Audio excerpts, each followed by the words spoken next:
What is up, guys? Fado82 coming at you with a weekly Rust update video. Proud to bring you this update, and I have to say, you know it's going to be a good update for Rust when you spend the better part of the morning and night up with your friends testing the update. I barely got any sleep last night, woke up with that Rust hangover today. I'm sure some of you guys know what that feels like.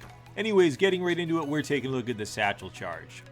This is essentially 4 bean cans in a small stash, exactly how it looks, and you use it to attach to doors. It's like a poor man's C4 or C4 for earlier in the game. It's unlocked at level 15, it'll cost you 12 experience, you can carry 10 at a time per inventory slot. In terms of how it affects different building components, check out Rustify, they have a good breakdown there, and also a link to a nice video that explains it. But sheet metal doors are going to be probably what you're going to use it most on, and it's going to be 4 charges to get through a sheet metal door. This type of system is part of an overall progression with the rating system and the rating balance. A few patches ago we had the arrow rating nerfed, then after that, shortly after that, the spear rating nerfed. And rating is still going to be an early game thing as well as an end game thing and a mid game thing. It's always going to be part of Rust, but it's being moved in a progression where you're going to have to craft items to be able to raid. And I'm all for that, guys. I think you're all for that too. The arrow rating and the spear rating always was a little bit cheap, especially when it was used on items other than wooden doors. So the rating balance also will be affected this week because C4 is going to be cheaper to craft. It'll cost 5 explosives less. And gunpowder will craft much quicker. So you can craft 10 gunpowder in 2 seconds now, and explosives will be about half the time less to craft. So this is a part of that overall progression to the raid system, which is really important. Getting back to those new satchel charges, they don't do splash damage, so you can take down walls. They won't affect the walls around it or necessarily what's behind it, but you will be noticing if you put it down on deployable items and it sticks to them, it will take those out as well as player bodies. It doesn't work too well for PvP, so don't waste it, guys. It's not sticking to players. Don't even waste your time trying that. It didn't happen on the dev server, so I'm sure it won't be happening on the real server. Just like the bean cans, they're very unpredictable, so the fuses can be short, they can also be very long, and they can also go out. You can put them back on by hitting the E key. Don't stand too close to them. You will die if you stand too close to them. They're actually surprisingly powerful if you're close to them for a player. So that's something that you guys definitely want to keep in mind this week in Rust. What I like most about this patch, and this is one of the first patches that I really felt has done this in Rust, is it really appealed to many different groups. So yes, it buffed raiders, but it also buffed the defenders big time because the auto turret is now worth using and worth crafting. It's a beast now, guys. It was a bit of a tank. It took out every raider who tried to get through this doorway, and unless you came prepared with some grenades, you couldn't really get to it. And it was a lot of fun seeing the auto turret just shred through people, and I think you're going to see it used a lot more. I always thought it was an underused item because it wasn't really that powerful or worth the cost of it, but with the cost reduction a few patches ago, with it no longer requiring the AK and now the buff to it, I think you're going to see it used a lot more, and that is a beautiful thing.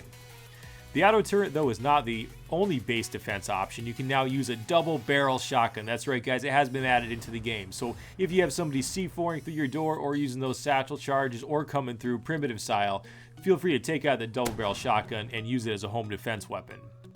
In terms of the double barrel shotgun, it's going to unlock at level 15, so it's about a mid-game item. It's going to run you 200 metal fragments and 5 high-quality metal. It'll take any shell that you put in it, so you can use a handmade shell, a slug, or buckshot. It will not let you put a different shell in each barrel, so you need to use the same shells for the barrels, and you cannot fire the barrels at the same time. That would be a bit OP, but you can fire them in very fast succession, so it's very much similar to the way that you used to chain pipe shotties together, and that's sort of the intended effect of it. In terms of the damage, it is more substantial than the pipe shotgun, and it's going to be an item that's definitely going to be used. The double barrel shotgun definitely came out bigger than I thought it would in terms of the view model. It's going to be an item you're definitely going to see coming and hear coming if anyone fires it, and it will be an item that you will fear. After spending some time with it, it's definitely a powerful item, but it's not OP because it does take a while to reload, and it gives people ample time to counter it with melee attacks or other projectiles. The PvP in Rust this week has received a shakeup in many different ways. One of the biggest ways is now a revive delay on players of about 7 seconds. So if you're trying to revive a down player, you're going to be stuck for about 7 seconds, and you're going to have to really think about doing this because you could be taking incoming fire. It might not give you damage at this point in time, but it could in the future, so that's something you guys want to keep an eye on. And there's a limited amount of time for you to revive a player, so this does shake things up quite a bit. Also, syringes and bandages can no longer be used to quickly revive down players, and the headshot multiplier on thrown weapons and also on arrows has increased substantially, and nakeds will probably be dying from one arrow to the head, or at least bleeding almost to the point of death, if not dead. There's also been some changes to pistols and revolvers, so if you guys are fans of the handguns, they've both been increased. The revolver now has a cylinder capacity of 8 rounds, and the semi-auto has a mag capacity of 10 rounds. So a lot of changes, guys. There's also some changes to the bleeding mechanics and some other ones as well. Make sure you check out the dev blog or Rustified to get more information. The armor will be functioning differently and absorbing damage more appropriately, so it'll be a little more predictable and more protective. That, again, is something that's being progressed upon with each patch that we're seeing. So the Rad Towns now, guys, are going to be dropping more loot that's going to be worthwhile. The loot tables are being looked at by Helk each and every week, and they're being fine-tuned. You're going to notice the Rad Towns aren't going to be dropping crap quite as much, so they're going to be much more worth exploring. In the future, it's going to be the case where they will be dropping specific items you'll need to craft, items like AKs or bolts, things of that nature. So it's something that in the future, the Rad Towns will be playing a much more important role. One of the biggest changes this week, though, in Rust is something that's reverted back on the crossbow, which is you can now reload it while you're sprinting. So that's something that's been added back in to help players. It's not a lone wolf thing, it's not a clan thing, it's just for people who enjoy the crossbow. That's what it is. So it's back in there. A lot of people are going to be happy about it. It's not going to be something you want to bring to a shotgun fight, though, necessarily. You can say, Fado, you're just bad with it. But I think the crossbow should always be an item that never feels overpowered compared to other weapons. In terms of this patch, what I said before, guys, about it appealing to different populations in the game, it appeals to PvP players, raiders, defenders, and also to builders. Here's how it appeals to builders. You can now rotate items, many deployable items, by hitting the R button on your keyboard. It will rotate them so you can place them differently in your base and use the space more judiciously. So you can use you can make a wise choice of how you want to place items. You can rotate things like the shelving, which actually now has a reduction in cost and unlocks at a lower level because that's a quality of life item and something we all want to employ. So you can see, guys, here how you can use this to just place chests differently, furnaces differently, sleeping bags differently. It worked on most deployable items, as I was able to tell. Let me know in the comments, guys, what you think about this. This does change up base designs. You can make different ones that are a little more compact.